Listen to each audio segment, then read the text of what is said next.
बाप बैठ समझाते हैं। कौन सा बाप? सुप्रीम सोल बाप, जो आत्माओं का बाप है, वो बैठ समझाते हैं। और किसमें बैठ समझाते हैं? प्रजापिता ब्रह्मा में बैठ समझाते हैं। इस शरीर का मालिक आत्मा है।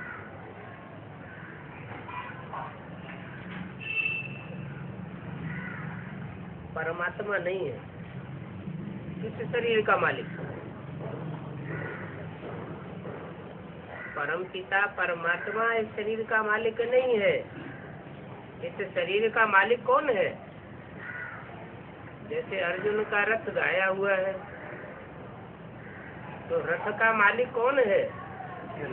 वही मालिक नहीं, वो तो सारथी होता है, रथी। रथ का मालिक रथी होता है। तो ऐसे ही जिस शरीर में बैठ सुप्रीम सोल बाप समझाते हैं, वो शरीर का मालिक उस रथ का रथी है। मेरे को अपना रथ नहीं है। मैं उस शरीर का मालिक नहीं हूँ। ये कौन कहता है? बाप कहते हैं मैं इस रथ का रथी नहीं हूँ, मालिक नहीं हूँ, इसका मालिक आत्मा है। ये पहले समझना चाहिए। क्या जिस शरीर से बैठ समझाते हैं उस शरीर का मालिक आत्मा है, परम पिता परमात्मा नहीं है। क्योंकि अभी बच्चों को ज्ञान मिला है इन बातों का। पहले तो ये समझना है कि हम आत्मा हैं और हम आत्मा इस शरीर के मालिक हैं।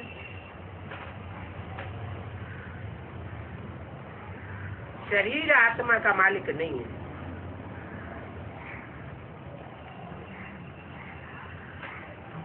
मालिक चैतन्य होगा या जड़ होगा?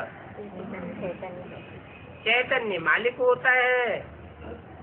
जड़त्व का भी मालिक होता है। और जो चैतन्य बच्चे पैदा होते हैं उन चैतन्य बच्चों का भी मालिक है। रचना का मालिक है। आत्मा अपने शरीर की रचना करती है। जैसे मनुष्य शरीर छोड़ता है तो शरीर छोड़ने से 4 महीने पहले ही आत्मा अपने गर्भ की रचना कर लेती है। 4 महीने पहले ही गर्भ तैयार हो जाता है, पिंड तैयार हो जाता है। लूला लंगड़ा पैदा होना होगा तो वैसा ही पैदा होगा, अंधा पैदा होना होगा तो वैसा ही पिंड तैयार हो जाएगा। तो 4 महीने पहले से ही वो रचना शुरू हो जाती है। तो उस पिंड का मालिक कौन है? जो गर्भ में पिंड तैयार होता है, निर्जीव गर्भ पिंड, उसका मालिक कौन है? आत्मा। तो शरीर आत्मा का मालिक नहीं है। शरीर से आत्मा काम लेती है, पार्ट बजाती है। ऐसे ऐसे ख्यालात कोई और को आते नहीं हैं। औरों को ऐसे ख्यालात क्यों नहीं आते हैं? क्योंकि वो सब है देह अभिमानी और तुम हो आत्मा अभिमानी। यहाँ पर तो यही ख्याल में बिठाया जाता है कि मैं आत्मा हूँ, ये मेरा शरीर है और मैं परम पिता परमात्मा की संतान हूँ। आत्मा तो हूँ लेकिन संतान किसकी हूँ? परम पिता परमात्मा की संतान हूँ। तो रचना हूँ या रचयिता हूँ? रचना हूँ। किसकी? परम पिता परमात्मा की। अच्छा, परम पिता रचयिता बनता है?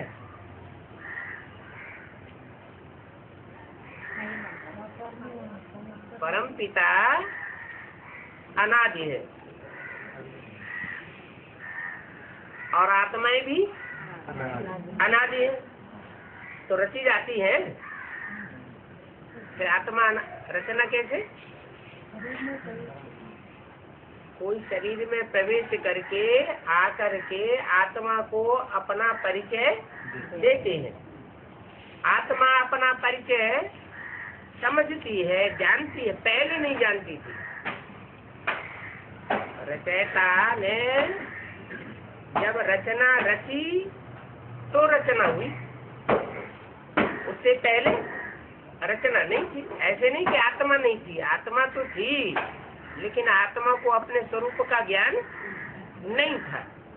तो जब से अपने स्वरूप का ज्ञान हुआ तब से कहेंगे कि आत्मा रचना है, परमपिता परमात्मा। तो बुद्धि में आता है कि मैं परमपिता परमात्मा की संतान हूँ।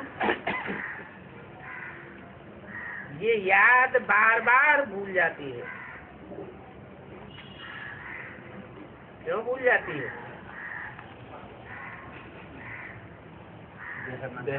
क्योंकि 63 जन्म के संस्कार पड़े हुए हैं देह अभिमान में आने के। तो रील घूम रही है, तो घूमती हुई रील में हम बार बार भूल जाते हैं। तो ये बात पहले पहले पूरा याद करना चाहिए। यात्रा पर जब जाते हैं तो कहते हैं कि चलते ही रहो, रुकना नहीं है। तो जल्दी जल्दी मंजिल पूरी हो जाएगी। तो तुमको भी याद की यात्रा पर चलते ही रहना है, रुकना नहीं है, ठहरना नहीं है। माना याद में रहना है। और ये याद ही नहीं करते हैं तो गोया के यात्रा पर नहीं है। याद करते हैं तो यात्रा पर है, याद नहीं करते हैं तो यात्रा पर नहीं है।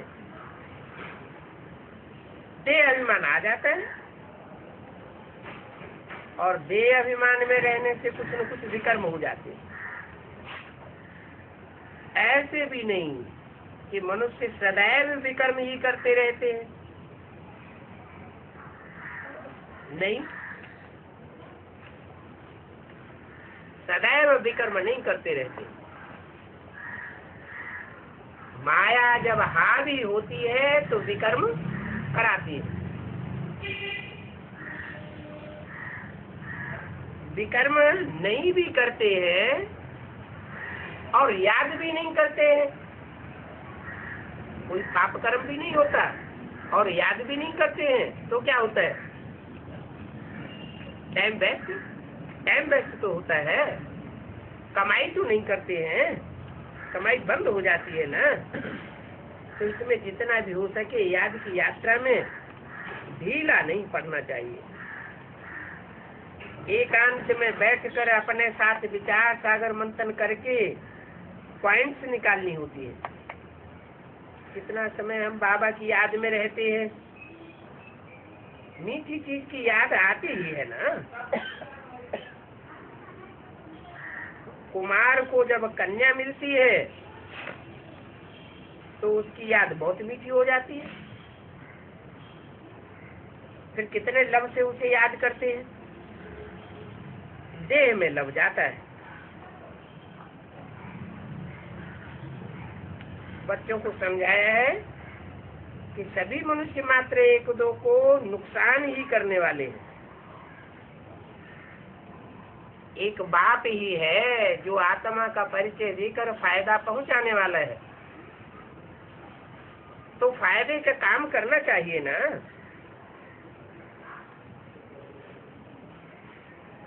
सिर्फ टीचरों की ही बाबा सराहना करते हैं कि उनमें कोई कोई टीचर है बहुत अच्छे होते हैं और कोई कोई खराब भी होते हैं। नहीं तो टीचर्स माना ही मैनर्स सिखाने वाला। जो रिलीजियस माइंडेड अच्छा स्वभाव वाला होता है उनकी फिर चलन भी अच्छी होती है।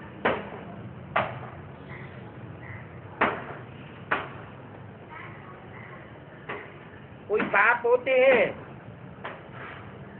आकर के घर में शराब आदि पीते हैं तो बच्चों को भी संग का रंग लग जाता है। तो मैनर्स का असर पड़ता है ना। इसको कहा जाता है खराब शैतानी संग। क्योंकि रावण राज्य है ना, राम राज्य था तो जरूर, परंतु वो कैसे था ये वंडरफुल बातें मीठे मीठे बच्चे तुम ही जानते हो। स्वीटर, स्वीटेस्ट कहा जाता है। तुम अनुभव करते हो कि बाप की याद में रहकर ही तुम पवित्र बनते हो और दूसरों को पवित्र बनाते हो। तुम्हारे वाइब्रेशन का असर दूसरों पर भी पड़ता है। संग का रंग तो लगता है ना।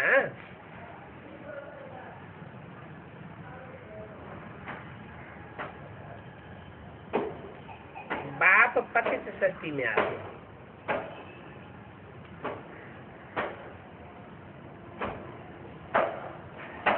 तो बाप को संग का रंग क्यों नहीं लगता है?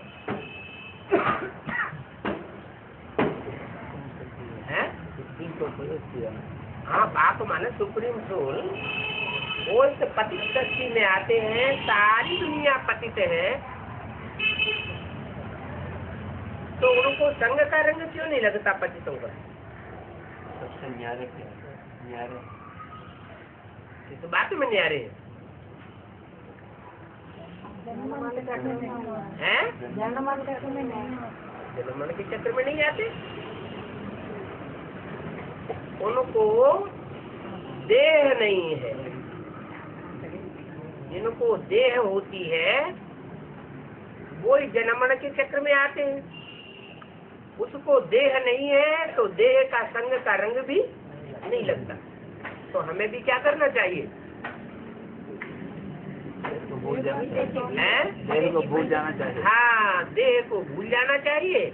आत्म की स्थिति में स्थित हो जाएंगे तो हमको भी संग का रंग नहीं लगेगा। तो बोला ये देह जो है, इस स्मृति देह की जो देह अभिमानी बनाती है, इसी से सारा उजाड़ हो जाता है, आत्मा उजड़ जाती है। बाप देखो कैसे पति सृष्टि में आते हैं, और सृष्टि में तो मनुष्य ही रहते हैं। जिस सृष्टि में आते हैं वहाँ कौन रहते हैं? मनुष्य ही रहते हैं। देवताएं तो उस सृष्टि में रहते नहीं जिस सृष्टि में बाप आते हैं। मनुष्यों को मन होता है, मन के वाइब्रेशन भी होते हैं। उन मन के वाइब्रेशंस का जो सुप्रीम सोल बाप है उसके ऊपर असर नहीं पड़ता। क्यों नहीं पड़ता? तो शरीर क्योंकि शरीर में इंद्रियां होती हैं। इंद्रियों का मुखिया है मन। 10 इंद्रियां हैं। उन 10 इंद्रियों को चलाने वाला कौन है? मन। इंद्रियां कोई भी कार्य करे उसमें अगर मन न लगा हुआ हो तो इंद्रियों को कोई प्राप्ति, इंद्रियों के द्वारा कोई प्राप्ति नहीं हो सकती। तो इंद्रियों में मन प्रधान हो जाता है। और बाप आते हैं तो उनको तो शरीर ही नहीं है जो इंद्रियां हो। न इंद्रियां है न इंद्रियों को चलाने वाला मन है। वो तो असोचता है। आप क्या है? असोचता। असोचता है तो अकर्ता भी कहा जाता है। जिनको मन होता है वो संकल्प करते हैं, उनके संकल्प से सृष्टि रची जाती। ब्रह्मा के संकल्पों से सृष्टि रची गई। तो ब्रह्मा के संकल्पों से सृष्टि रची जाती है, तो क्या ब्राह्मणों के संकल्प से सृष्टि नहीं रची जाती होगी? ब्राह्मण फिर अपने संकल्प से अपनी सृष्टि रचते हैं। श्रेष्ठ संकल्प करते हैं तो श्रेष्ठ सृष्टि रची जाती है। दुष्ट संकल्प करते हैं तो दुख की सृष्टि रची जाती है।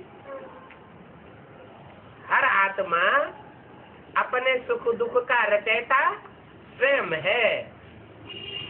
ऐसे नहीं कहेंगे कि भगवान हमको सुख देता है, भगवान हमको दुख देता है। नहीं, भगवान तो आकर के सिर्फ रास्ता बताते। परिचय देते हैं आत्मा का, परमात्मा का, सृष्टि का, बाकी करते कुछ नहीं। ना अपने लिए करते हैं, अपने लिए कुछ करते हैं क्या? नहीं।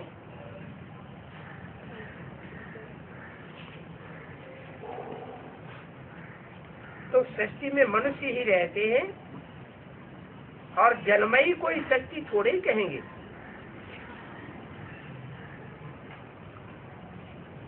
कि सारी सृष्टि पर जल ही जल हो जाए, कुछ भी न बचे। भारत खंड तो अविनाशी गाया हुआ है।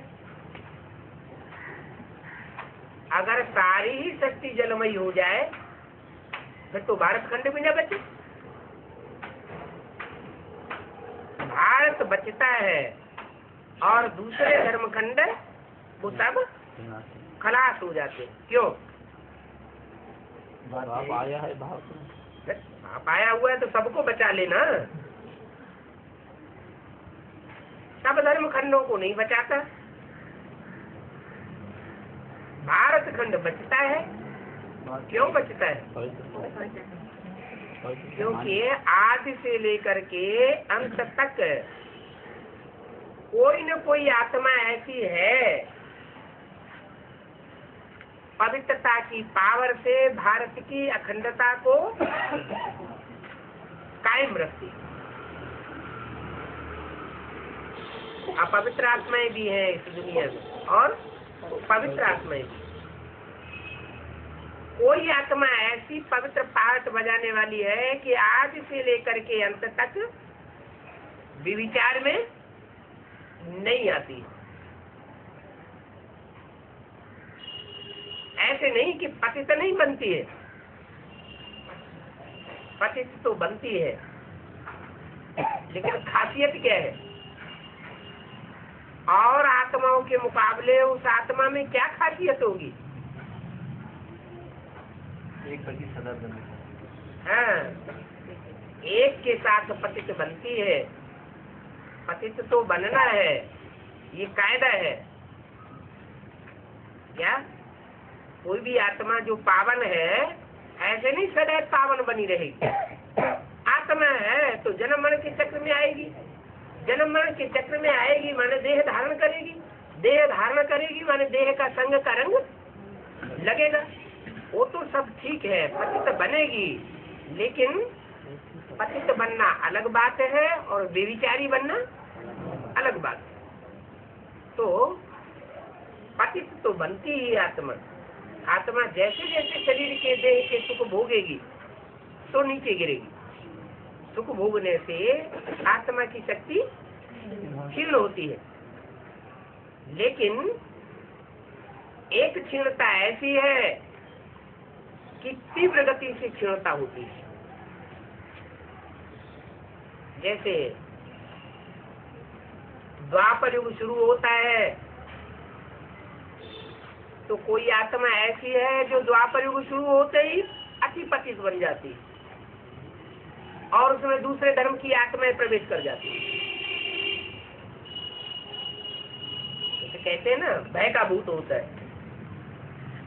तो जिसके अंदर कमजोरी आती है उसी में भूतों का प्रवेश होता है। कमजोरी ना हो तो भूत प्रवेश नहीं करेगा, भय नहीं आवेगा। तो द्वापर युग के आदि से ही ऐसी कौन सी आत्माएं हैं? इस्लाम धर्म की आत्माएं हैं जो संगम युग में बाप जब आते हैं तो बताते हैं कि ये विचार के दोष से दूर रहना। क्या? कोई का संग का रंग नहीं लेना, एक बाप को याद करना। वो क्या करती है? वो एक बाप को याद तो करती है, विकारों को तो स्थूल रूप में छोड़ती है, लेकिन सिर्फ दृष्टि का विकार नहीं छोड़ पाती। दृष्टि से बेविचारी बन पड़ती है। तो संगम युग में ही अगर दृष्टि से बेविचारी बन पड़ी तो उनका फाउंडेशन स्वर्ग का कैसा पड़ेगा? सिर्फ तीव्र गति से नीचे गिरने का पड़ेगा या स्थायी रहेंगी? तीव्र गति से वो सतयुग में भी नीचे गिरती है, त्रेता में भी नीचे गिरती है, और गिरते गिरते द्वापर शुरू होते ही वो इतनी पतित हो जाती है, इतनी कमजोर हो जाती है कि जो भी आत्माएं ऊपर से आती हैं और उनको ऑक्युपाई कर लेती है। तो एक होता है सिर्फ पतित बनना एक के साथ, और एक होता है अनेकों के साथ पतित बनना। तो अनेकों के साथ जो पतित बनते हैं उनमें कमजोरी बहुत आ जाती है, उसको कहेंगे रावण राज। ऐसे नहीं कि सतयुग में राधा कृष्ण जो है वो सदैव पावन रहते हैं, 16 कला संपूर्ण रहते हैं क्या? सतयुग में जो राधा कृष्ण की आत्मा है वो 8 जन्म लेगी सतयुग में, तो सदैव 16 कला संपूर्ण रहेगी क्या? क्यों? क्योंकि जो दृष्टि का प्यार है, जो मुख का प्यार है, वो श्रेष्ठ इंद्रियों का प्यार ही धीमी गति से नीचे गिराता है, विविचार में तो नहीं आते, लेकिन नीचे तो गिरते हैं। त्रेता में भी श्रेष्ठ इंद्रियों का ही प्यार रहता है, नीचे गिरते हैं सुख भोगते भोगते, लेकिन विविचार दोष न होने के कारण वो आत्माएं वहां भी सशक्त रहती है। और जिन्होंने संगम युग में विविचार दोष को ग्रहण किया वो यहाँ फाउंडेशन पड़ जाता है उनका ज्यादा तेजी से नीचे गिरने का। तो कुछ आत्माएं ऐसी भी तो होंगी जो सृष्टि चक्र के आदि से लेकर के अंत तक कभी भी विचार में ना आने वाली हो।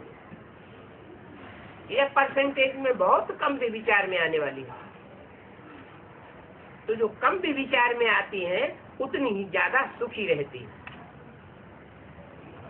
उनको कहते हैं भारतवासी। वही भारत माता शिव की शक्तियां बनती हैं। जो जैसा होगा अपना साथी किसे बनाएगा? चोर को साथी बनाएगा, साहूकार को साथी बनाएगा। शिव है एवर प्योर, तो किसको साथी बनाएगा?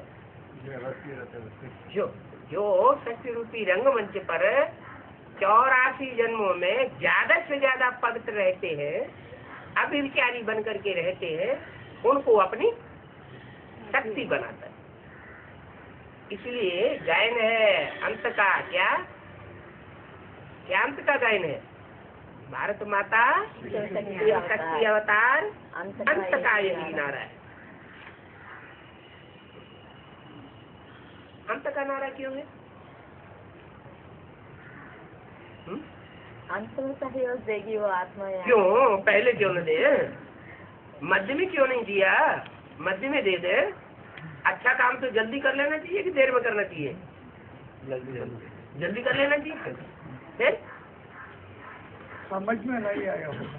है समझ में नहीं आया होगा। पवित्र बुद्धि है तो जल्दी समझ में आना चाहिए। जो अंत में किया सब कुछ किया है, जो अंत में किया सब कुछ किया। अंत में किया वो तो ठीक है, आज भी किया होगा तो अंत में भी किया होगा।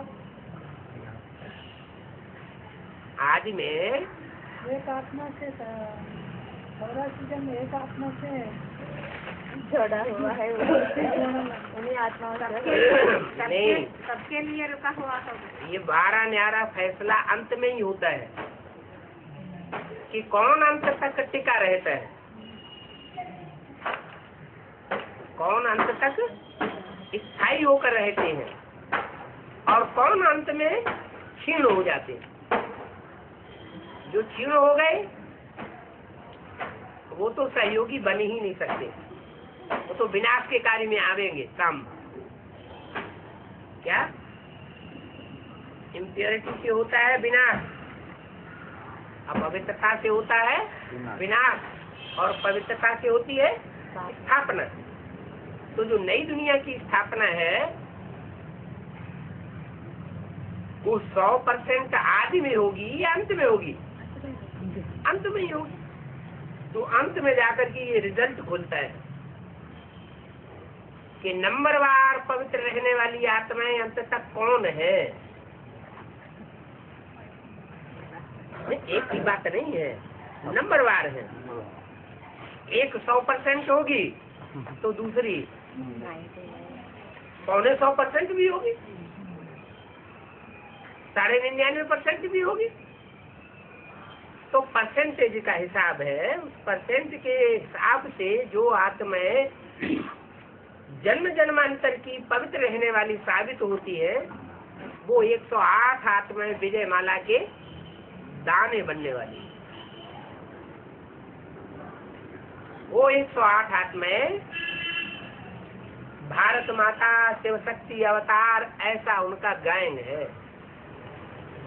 इसलिए खास बोला हुआ है रुद्रमाला वालों के लिए।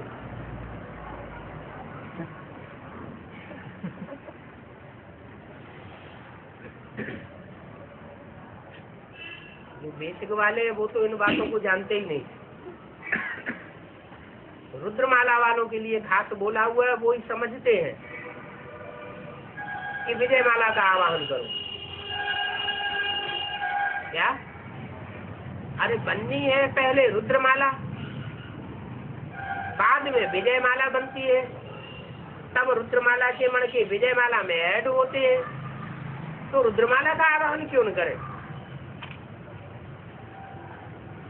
विजय माला का आवाहन क्यों करें?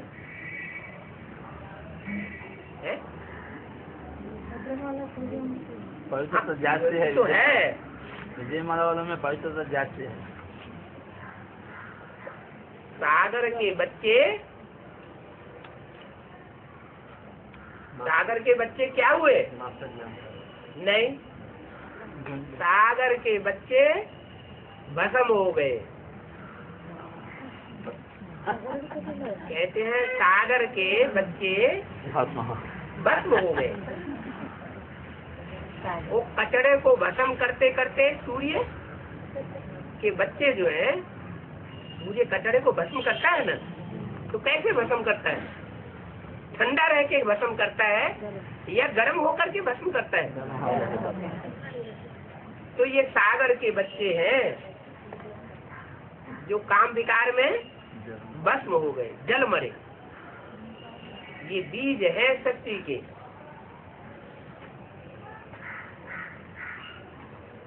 ये खाक में मिल जाते हैं।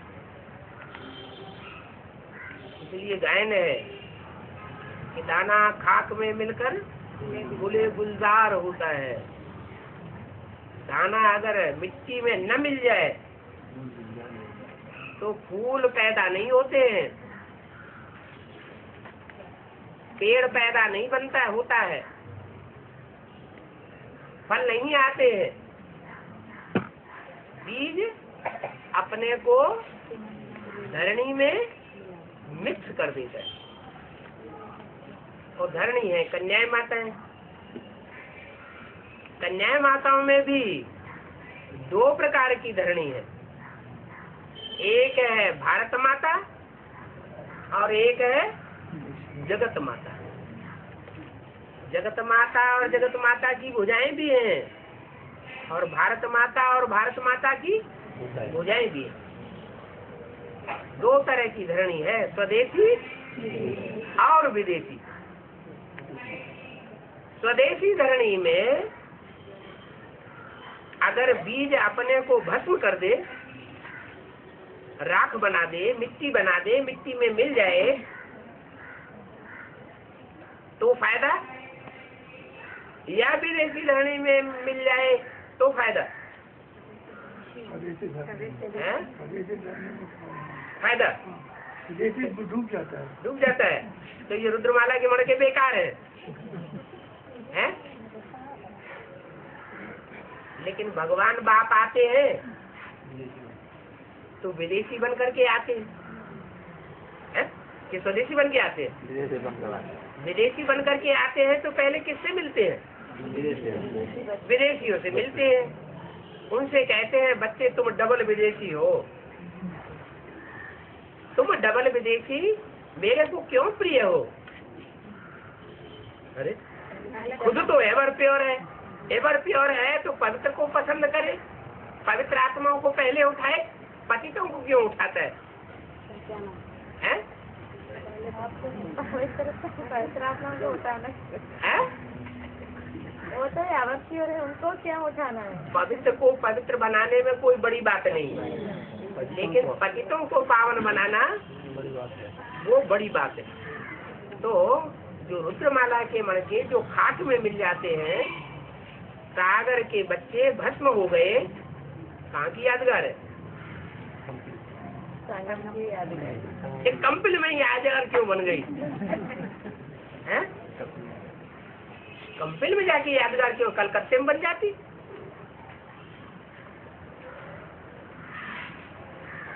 कंपिल में यादगार क्यों बनी है? कंपिल से वो बीज सारी सृष्टि, मनुष्य सृष्टि का बीज प्रत्यक्ष होता है। जो सारी मनुष्य सृष्टि का बीज है प्रजापिता, वो कहाँ से प्रत्यक्ष होता है? कलकत्ते से प्रत्यक्ष नहीं होता, कंपिल से प्रत्यक्ष होता है। तो जहाँ से प्रत्यक्ष होता है वो जो भी पार्ट बजाता है उसमें सुप्रीम सोल पार्ट बजाता है। इसलिए पार्ट बजाता है, सुप्रीम सोल उसमें प्रवेश करता है। तो कारण क्या है जो उसमें प्रवेश करके पार्ट बजाता है? मनुष्य सृष्टि करती है। नहीं, पतितों को पावन बनाने के लिए वो पार्ट बजाता है। ऐसे तो ब्रह्मा में भी प्रवेश किया, लेकिन ब्रह्मा के द्वारा सिर्फ गीता माता बनकर के सामने आया,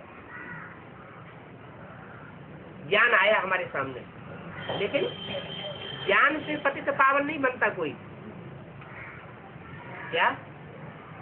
जितने भी जानवरियत के अवतार हैं वो सब जल में रहने वाले, वो जल को आधार बनाते हैं। और मनुष्य अवतार रामकृष्ण वो धरणी को आधार बनाते हैं। तो जो धरणी को आधार बनाने वाले हैं वो निरहंकारी बनते हैं,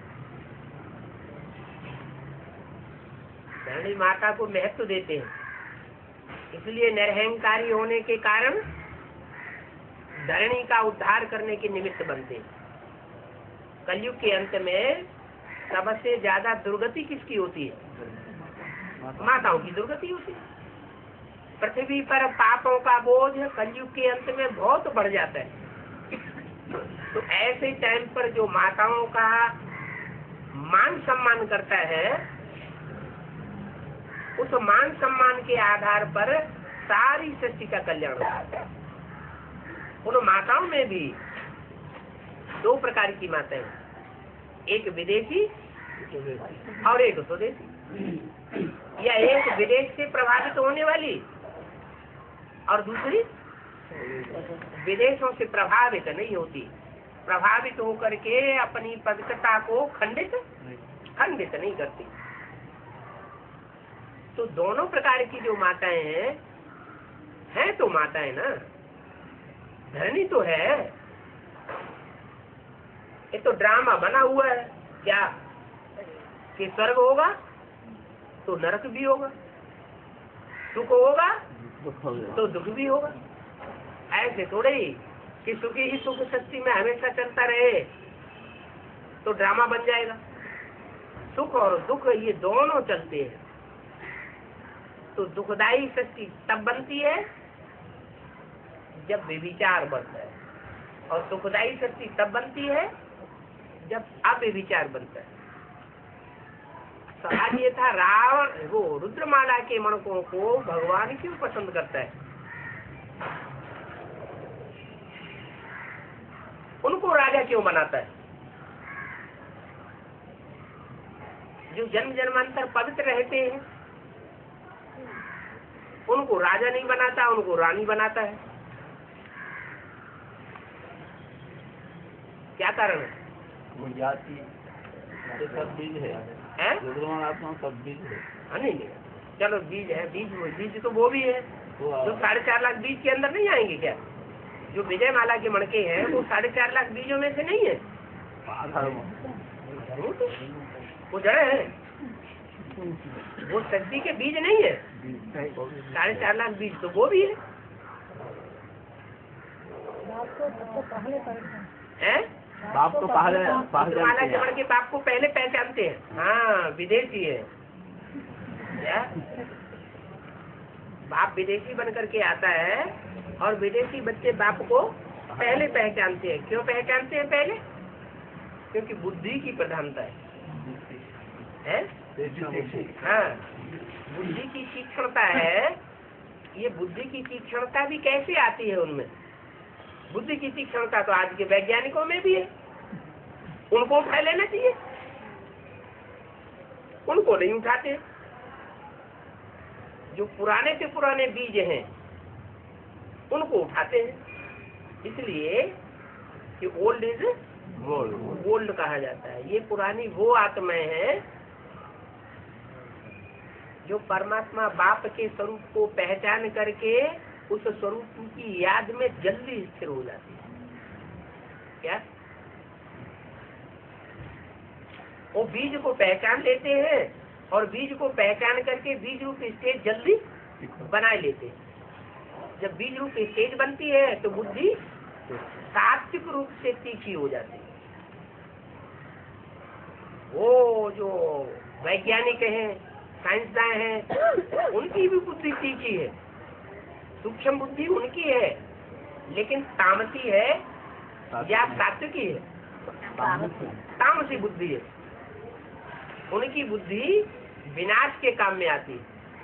तीक्ष्ण बुद्धि तो है, लेकिन बाप को याद करने वाले जो बच्चे हैं वो ऐसे बाप को याद करते हैं जो एवर प्योर है।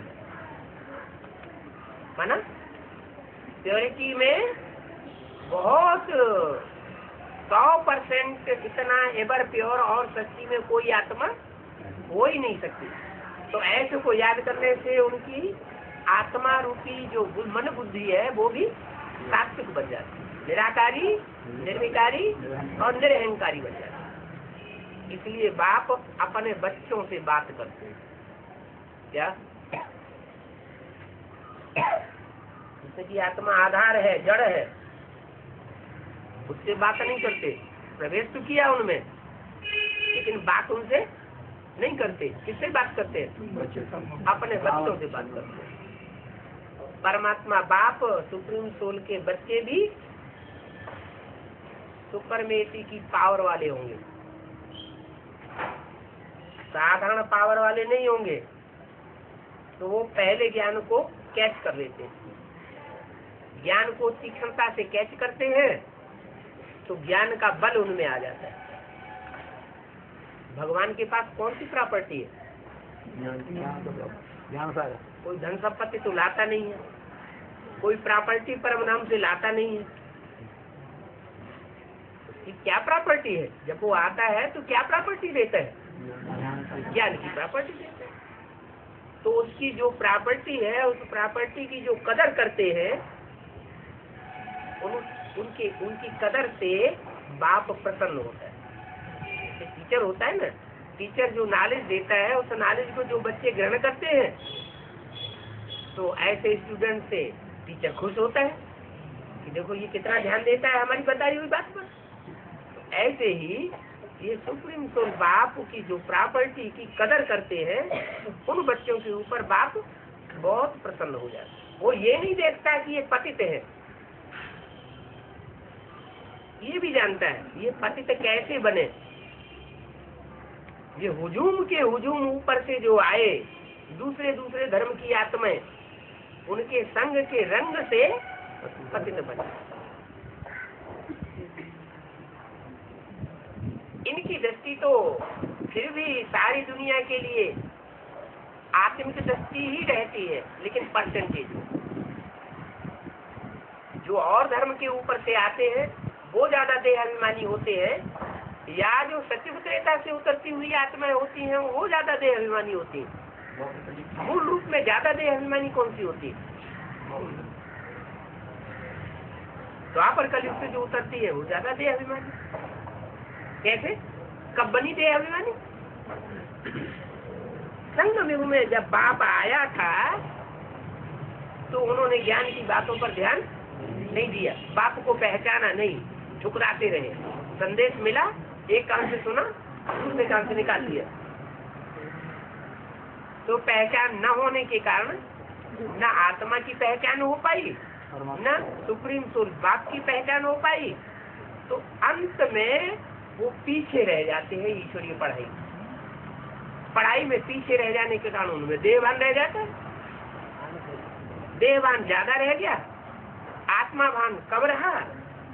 तो जितना जितना आत्मिक स्टेज वाला होगा उतना उतना सृष्टि के आदि में जन्म लेगा, और जितना जितना देहभान वाला होगा उतना सृष्टि के अंत में आके जन्म लेगा। तब तक वो आत्मा वहां परम धाम में पड़ी रहती है। कलयुग में आने वाला आत्मा उतना देहाभिमानी और ध्यान देती है। परमधाम से जुड़ जाते हैं, जो परमधाम से आती है तो आत्मा, लेकिन सजा खा के गई है या अपनी पुरुषार्थ से पुरुषार्थ करके आत्मा बन के गई है? सजा खा के गई। तो जो सजाएं खा के गई है वो ओरिजिनल आत्मा है, या जिन्होंने अपना पुरुषार्थ करके आत्मिक स्टेज धारण की है वो ओरिजिनल आत्मा है? पुरुषार्थ करके जो गए हैं वो ओरिजिनल बाप के बच्चे हैं। तो ये बीज रूप आत्माएं जो है भगवान के ज्ञान की कदर करने के कारण ये राजा बन जाती है। पतित पतित भी क्यों बने? संग के रंग से पतित बने। अरे सत्युग के आदि में 4.5 लाख होते हैं, 4.5 लाख का संग का रंग लगे तो फिर भी गनीमत हो। वहां तो 4.5 लाख नहीं, करोड़ों आत्माएं, सैकड़ों करोड़ ऊपर से उतरते हैं और उतरते ही रहते हैं, और ही ज्यादा पतित से पतित उतरते हैं। सत्युग में सोने जैसी आत्माएं उतरी, त्रेता में चांदी जैसी आत्माएं और 10 गुनी उतर पड़ी, और द्वापर में और ज्यादा, और कलयुग में तो समाज ही नहीं। इतनी जो आत्माएं दुष्ट प्रकृति की उतरती है उनके संग का रंग लगेगा या नहीं लगेगा? कलयुग में जितना मान सम्मान होता है तो वो आत्मा उतना समोप्रधान आत्मा है क्या? जो ऊपर से उतरती है इनके मुकाबले जिन्होंने संग का रंग लेकर के नीचे गिरे और पहले भी जन्म लेते लेते सुख भोगते भोगते नीचे गिरे, उनके मुकाबले जो ऊपर से उतरने वाली आत्मा है उसमें तुरंत का तुरंत आत्मिक स्थिति ज्यादा होगी या कम होगी? आत्मिक स्थिति ज्यादा होती है, लेकिन वो आत्मिक स्थिति जल्दी ही डाउन हो जाती है। और हम सत्य के आदि में आत्मिक स्थिति संपन्न लेकर के नीचे उतरते हैं, तो हमारी आत्मिक स्थिति लंबे समय तक बरकरार रहती है। वो जल्दी जल्दी नीचे उतरते हैं और हम धीरे धीरे नीचे उतरते हैं, तो अंतर पड़ जाता है। लेकिन संग का रंग देवताओं को सबसे जास्ती लगता है, भोले भाले होते हैं। क्या देवताएं तो भोलेनाथ के बच्चे हैं ना। सेवा जो आता है सृष्टि पर वो भोला बनकर के आता है ना, तो भोला बाप जब आता है तो भोले बच्चों को स्वीकार कर लेते हैं। वो अनेक जन्मों के भोले रहे हैं। देखो मोहम्मद गोरी और पृथ्वीराज चौहान, कौन भोला था और कौन चाणा था? ज्यादा चालाकी किसने दिखाई? मोहम्मद गोरी ने कितनी चालाकी दिखाई, बार बार माफी मांगना और बार बार हमला कर देना।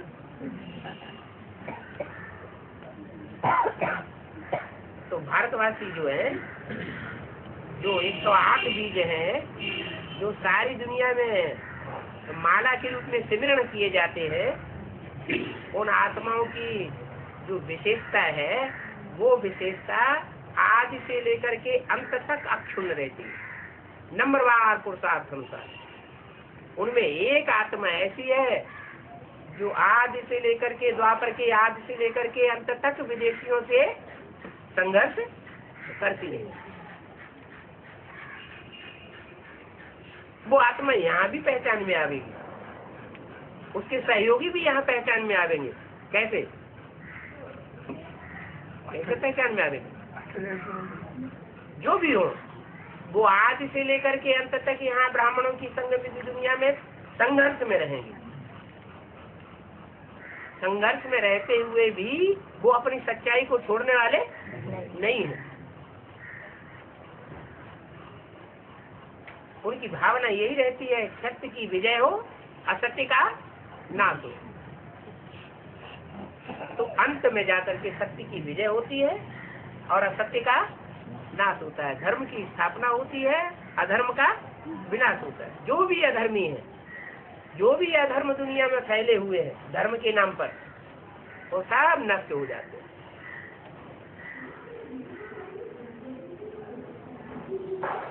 तो रुद्रमाला के मण के एक धर्म के तो बीज है नहीं, कितने धर्मों के बीज है? दुनिया में जितने धर्म फैले हुए हैं सब धर्मों के बीज हैं। सुप्रीम सोल बाप आकर के किसी धर्म से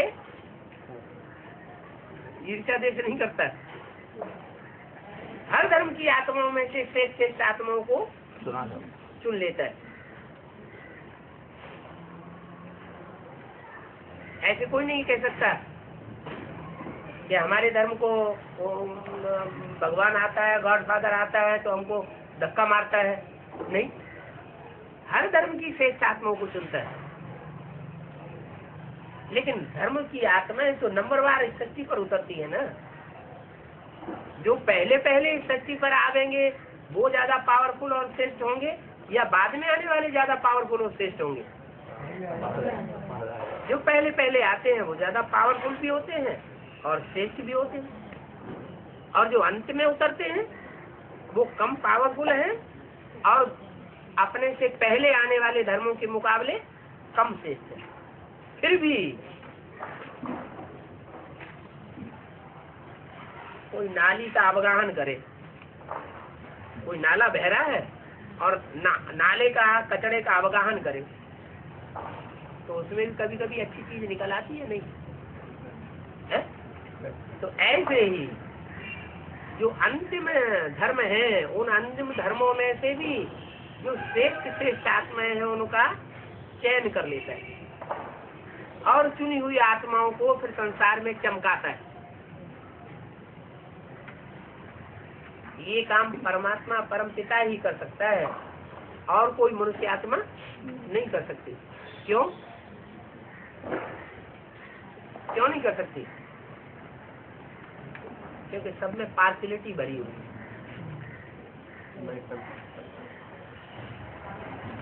सुप्रीम सोल में किसी प्रकार की कोई पार्शियलिटी नहीं है। ये पार्शियलिटी की पावर जो है वो दूसरे धर्म पिताओं में है, इब्राहिम, बुद्ध, क्राइस्ट, गुरु नानक। कोई अच्छी पावर नहीं है। आत्मा आत्मा भाई भाई होने चाहिए, भाई चाहे छोटा हो और भाई चाहे बड़ा हो। बाप का वर्षे का हक जो है वो सबको बराबर मिलना चाहिए या कम जाति मिलना चाहिए? बराबर मिलना चाहिए। फिर अंतर क्यों पड़ जाता है? मिलता तो सबको बराबर है। परंपरा बनी आई है, एक बाप के 4 बच्चे होंगे तो चारों बच्चों में बराबर प्रॉपर्टी बांटता है। फिर अंतर क्यों पड़ जाता है? जो बड़ा बच्चा है, जो पहले आकर के पैदा हुआ है, वो अपने पूर्वजन्म की प्रारब्ध लेकर के आता है और पहले जन्म लेता है, और पहले जन्म लेने के कारण जो प्योरिटी की पावर है वो माँ बाप से पहले पहले ले लेता है। दूसरे बच्चे उतनी प्योरिटी की पावर नहीं ले पाते। यहाँ भी ऐसे इस बात का फाउंडेशन कहाँ पड़ता है? ब्राह्मणों की संगम की दुनिया में यहाँ फाउंडेशन पड़ रहा है। बाप जब सुप्रीम सोल आते हैं, वो जो ज्ञान देते हैं उस ज्ञान का तंत्र क्या है? अरे जब विनाश हो जाएगा, विनाश का टाइम आवेगा, अंत समय में ये ज्ञान तो नहीं रहेगा। ज्ञान का विस्तार रहेगा क्या? नहीं रहेगा। फिर क्या रहेगा? आत्म की स्थिति रह जाएगी। तो मुख्य फाउंडेशन की बात यही आत्म की स्थिति है। अमृत वेले उठ करके और कोई बात याद नहीं करना। क्या करना? एक बाप को पाप नहीं याद आएगा। पहले देवहान में आएंगे, कल हमने इतनी सेवा की, हमने इतना ज्ञान सुनाया। जिसको ज्ञान सुनाया उसको कैसे कैसे पॉइंट सुना करके हमने डाउन किया। तो देवान आया या आत्मा अभिमान आया? देवान आ गया। फाउंडेशन ही देवान का पड़ गया। अरे हमने क्या सुनाया? हम तो तमो प्रधान आत्मा है। इस कलयुग के अंत में हम आत्मा कैसी है? अभी हम तो तमो प्रधान है। यज्ञ में जब बाप ने हमको उठाया था तब फिर भी हमारे अंदर सात्विकता थी। और अभी तो जो जो ज्ञान में आगे बढ़ते जाते हैं और ही नीचे उतरते चले जाते हैं संग के रंग में। तो हम तो तमो प्रधान आत्मा शूटिंग के हिसाब से भी बने पड़े। और पुरानी आत्मा होने के कारण वैसे भी पुराने 84 जन्म लेने वाले। तो तमो प्रधान आत्मा सर्विस करेगी या डिसर्विस करेगी? तमो प्रधान आत्मा तो डिसर्विस ही करती है। हाँ, ये बात जरूर है कि जो जितने ओल्ड होते हैं उनके अंदर ये विशेषता होती है सच्चाई की। क्या? कि हम ज्यादा से ज्यादा आत्माओं का कल्याण करें, हिम्मत करते हैं। कोई भी आत्मा को समझाने की हिम्मत करते हैं। तो हिम्मते बच्चे तो मददेगा। ये हिम्मत करने की जो बात है वो बाप के पुराने बच्चों में हिम्मत करते हैं। तो बाप जानते हैं कि ये पतित आत्मा है, हिम्मत तो कर रही है, लेकिन पतित आत्मा होने की वजह से ये अपने पतित पने का संग का रंग ज्यादा लगाएगी, तो उसमें प्रवेश कर जाते हैं। बंदर बुद्धि है। बंदर क्या करता है? बंदर को कभी ध्यान से बैठ के देखो क्या करता है। कहीं बैठा होगा, ध्यान लगा के बैठेगा क्या? क्या करेगा? क्या इधर देगा, इधर देगा। चंचलता बहुत प्रसिद्ध है। मन जो है बहुत ही चंचल होता है। तो ऐसे ही बाप जानते हैं कि इनकी मन बुद्धि रूपी आत्मा तो ये बंदर संप्रदाय है, राम की सेना है। यही सेना मिलती है जन्म जन्मांतर बाप को अंतिम जन्म में आकर के। तो फिर भी हिम्मत बहुत होती है। कितनी हिम्मत होती है? बंदर एकदम पेड़ की चोटी पे जाके बैठे। अगर पहाड़ है तो पहाड़ पर भी चढ़ता ही चला जाएगा, चढ़ता ही चला जाएगा। माने ऊंची चाड़ी पहनने की हिम्मत हो। तो हिम्मते बच्चे मदद बाप। बाप आकर उन बच्चों का मददगार बन जाता है। विजय माला वालों का क्यों नहीं आकर के ज्ञान सुनाता? पहले उनका मददगार क्यों नहीं बनता? तो हिम्मत ही नहीं है। दादियों ने पकड़ लिया। जैसे बकरी है ना, तो बकरी का जो कान पकड़ लेगा तो जैसे कान पकड़ने वाला जहाँ ले जाएगा वहां चली जाएगी। त्रिमूर्ति में बोला है, त्रिमूर्ति में वास्तव में एक बकरी है, एक घोड़ा है, एक शेर है। तो विष्णु का पार्ट, बकरी का पार्ट। एक बकरी नहीं है क्या? विष्णु के पार्ट में एक बकरी नहीं है। विष्णु के पार्ट में कितनी भुजाएं? 4 भुजाएं हैं। 4 भुजाओं में एक बकरी है, या कहें एक बकरा।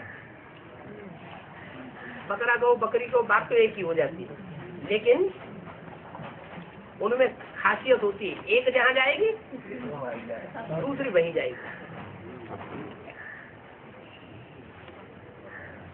एक रुद्रमाला की, एक रुद्रमाला में तो उनके भी बीज हैं। किनके किनके बीज? हाँ, विजयमाला के बीज भी कहाँ बैठे हैं? रुद्रमाला। अगर वो बकरी का पार्ट बजाते हैं तो उनके बीज भी रुद्रमाला में। रुद्रमाला में जो उनका बीज है वो एक भुजा, और विजयमाला का बीज एक भुजा। ये दो भुजाएं तो विष्णु की ये हो गई। वो विष्णु की दो भुजाएं हैं, क्योंकि विष्णु का तबक्का ऊपर का है और नीचे की दो भुजाएं और हैं। कौन सी? जिनको कहा ब्रह्मा और सरस्वती। क्या? ब्रह्मा और सरस्वती, जिनको बताया पार्ट घोड़े का, मन रूपी घोड़ा। ये घोड़े का पार्ट जो है वो बहुत चंचलता दिखाता है। अभी भी ब्रह्मा की बुद्धि में ये बात नहीं बैठ रही है कि गीता का भगवान कौन है। क्यों नहीं बैठ रही है? क्योंकि मन के ऊपर अभी बुद्धि का कंट्रोल नहीं हुआ है। बुद्धि रूपी जो तीसरा नेत्र है, वो तीसरा नेत्र वाली आत्मा अभी मन रूपी घोड़ा कहो, बैल कहो, उसके ऊपर हाई जंप लगा करके उसने सवारी नहीं की। जब हाई जंप लगा करके उस मन रूपी ब्रह्मा के ऊपर भी सवारी कर लेता है तो ब्रह्मा तो विष्णु एक सेकंड में बन जाता है। तो ये चार आत्माएं हैं, वो तो है भुजाएं विष्णु की, लेकिन उन भुजाओं को चलाने वाला भी तो चाहिए। वो चलाने वाला वो है राम वाली आत्मा। वो उसको तैयार करता है। तैयार कैसे करता है? हिम्मत के आधार। हिम्मत बच्चे हिम्मत करेंगे तो बाप मदद करेगा, हिम्मत ही नहीं करेंगे तो मदद नहीं करेगा। कोई तो ऐसे घर में बैठे रहते हैं, दूसरी सेवा में जाने की रुचि ही नहीं होती। कोई ऐसे होते हैं ज्ञान में आए और बस अब तो हमें और कुछ नहीं करना, जो करना था तो कर लिया, 63 जन्म बहुत किया, अब हमें कुछ नहीं करना है, हमें तो जो कुछ बाप का काम है वो ही करना। तो हिम्मत जो करते हैं उनको बाप मदद देता है। 63 जन्म भी ऐसे ही हुआ है। कुछ आत्माओं ने विधर्मियों से टक्कर लेने की बहुत हिम्मत की और बौद्धियों ने क्या कर दिया? बौद्धि बहुत पावरफुल थे, लेकिन हिम्मत नहीं कर सके। जहाँ उन्होंने हमला किया, तलवार निकाली, तो मरने के डर से हाथ ऊपर उठा दी। अच्छा ले जाओ, बीवी बाल बच्चे तुम ले जाओ, सौंप दिए आराम से। तो जो सूर्यवंशी बच्चे हैं बाप के, वो खुद जलते हैं और दूसरों को जलाते हैं। माने रावण को जलाते हैं। रावण का जो काम क्रोध लोभ मोह कचड़ा है, जो खाद पड़ी हुई है लोहे की, तांबे की, चांदी की, वो सारी खाद जलाते हैं।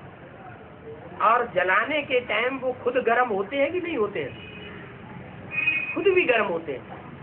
इतना गर्म होते हैं, गर्म होते होते होते खुद भी खाक हो जाते हैं। यज्ञ के आज में भी वो आत्माएं थी। विनाश ज्वाला कब प्रज्वलित हुई?